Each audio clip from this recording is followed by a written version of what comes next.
It began quietly, with whispers spreading through the streets of Dar es Salaam. Then came the sirens, the barricades, and the panic. Foreign travelers stuck at Tanzania's main airport suddenly found themselves stranded, surrounded by roadblocks, confusion, and fear. The U.S. Embassy urged its citizens to stay indoors, warning of rising violence and closed routes leading to the airport. What should have been a routine day of departures turned into a night of lockdowns, tension, and uncertainty.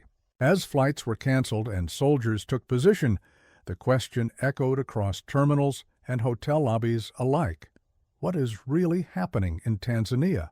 In the weeks leading to this crisis, Tanzania was already standing on edge. The nation had just held its presidential and parliamentary elections, a process once celebrated as a symbol of progress. But this time, it carried a heavy shadow. President Samia Suluhu Hassan, the country's first female leader, was seeking a second term. Once viewed as a beacon of reform, her leadership was now being questioned by critics who called the election neither free nor fair.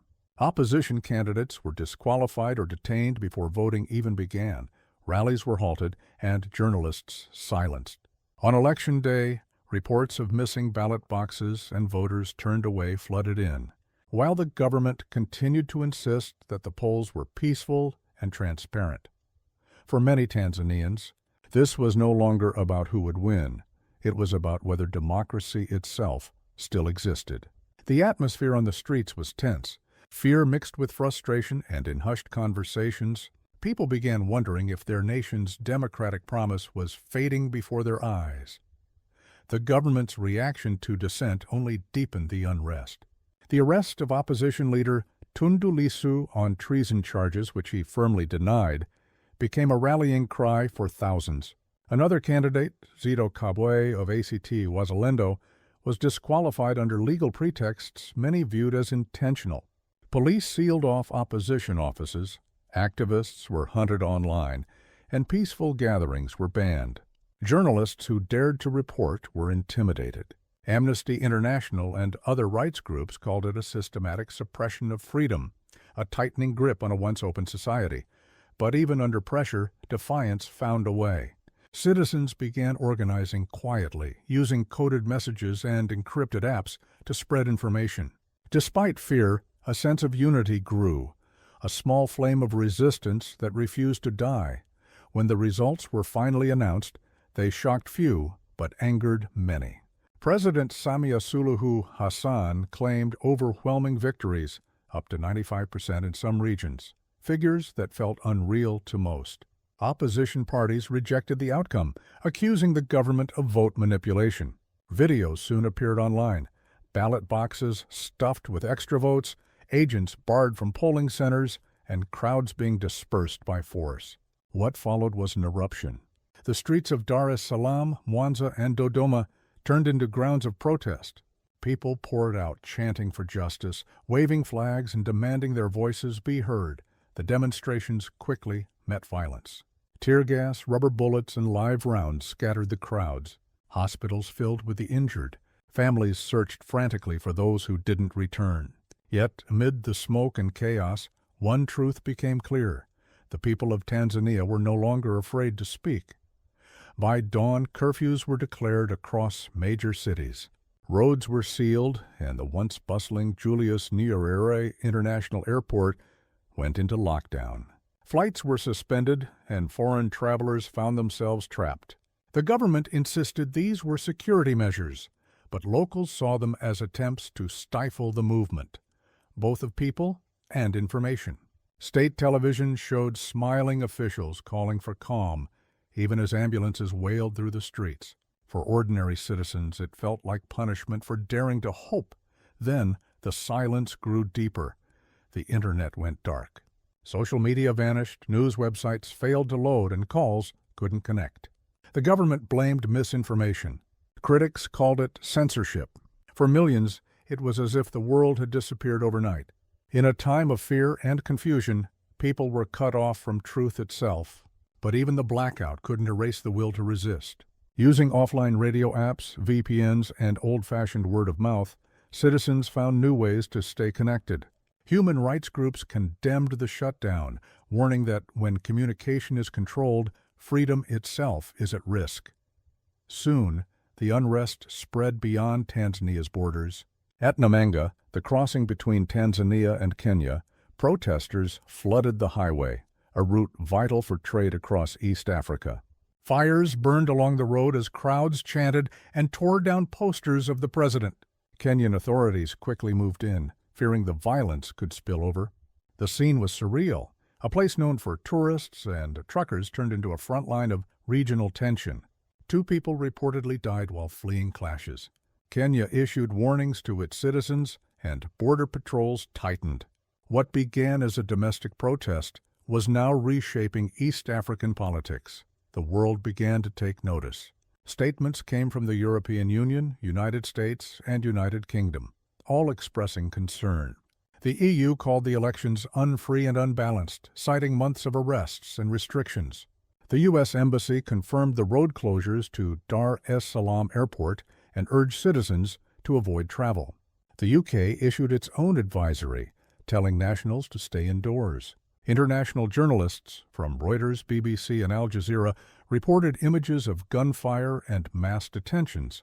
Amnesty International accused the government of trying to silence truth under the guise of order. Suddenly, Tanzania, once known as one of Africa's calmest nations, was being described as a country on the brink of crisis. The impact rippled through the economy. Businesses shut down, delivery routes were paralyzed, and fuel prices soared. Tourism, one of Tanzania's lifelines, collapsed overnight. Safaris were canceled, hotels emptied, and the once busy Zanzibar ferries were docked in silence. Investors paused their projects, waiting for stability. Hospitals, overwhelmed and undersupplied, struggled to treat the injured as supply trucks failed to reach the cities. For many, the protests were no longer just political. They were about survival.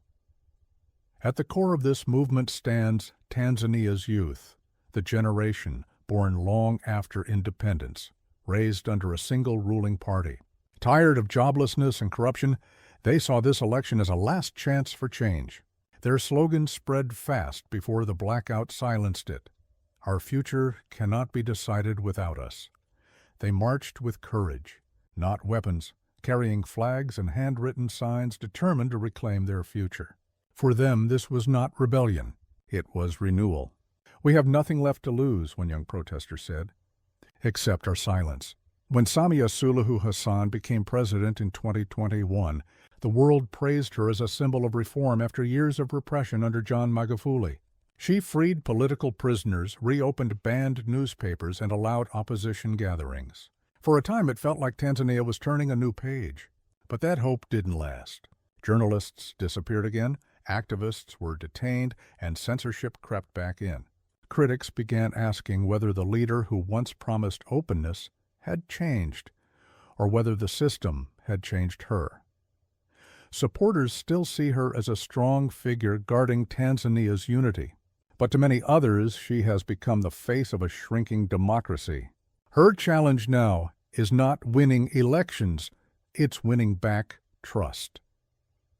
Across the country, ancient Swahili wisdom echoes in quiet voices. When water is spilled, it cannot be gathered back, says one proverb. A reminder that once trust is broken, rebuilding it takes truth and humility. Another warns, bend the fish while it's still fresh, meaning problems must be faced before they grow unmanageable. And a third says, if you don't seal a crack, you'll end up building a wall. Small injustices ignored today can divide a nation tomorrow. These lessons ring louder than ever. They call for reflection, for leaders and citizens alike, that peace cannot come from silence or fear, but only from justice and courage. Neighboring countries are watching closely. East Africa has already seen turmoil in Sudan and Ethiopia. A destabilized Tanzania could ripple across borders, threatening trade routes and regional security. Governments in Kenya and Uganda have tightened border controls, fearing unrest could spill over. Diplomats whisper concerns that this may become the next major African crisis if dialogue doesn't begin soon. The African Union and EAC have called for calm, But calm will not last without change. As night falls again over Dar es Salaam, curfews continue and the airport remains in lockdown. Foreigners wait, uncertain when the skies will open. The internet flickers on and off, and the streets echo with the quiet defiance of those who refuse to give up. Tanzania, once a symbol of stability, now stands at a defining moment. Truth may hurt, but as the Swahili saying goes, it also heals. Healing will begin only when voices are heard, when those in power choose dialogue over denial. The protesters are not enemies of the nation. They are its conscience. From the crowded terminals of Dar es Salaam Airport to the distant shores of Lake Victoria, one message endures. The people of Tanzania are waiting, not just for freedom of movement, but for the return of trust, hope, and truth.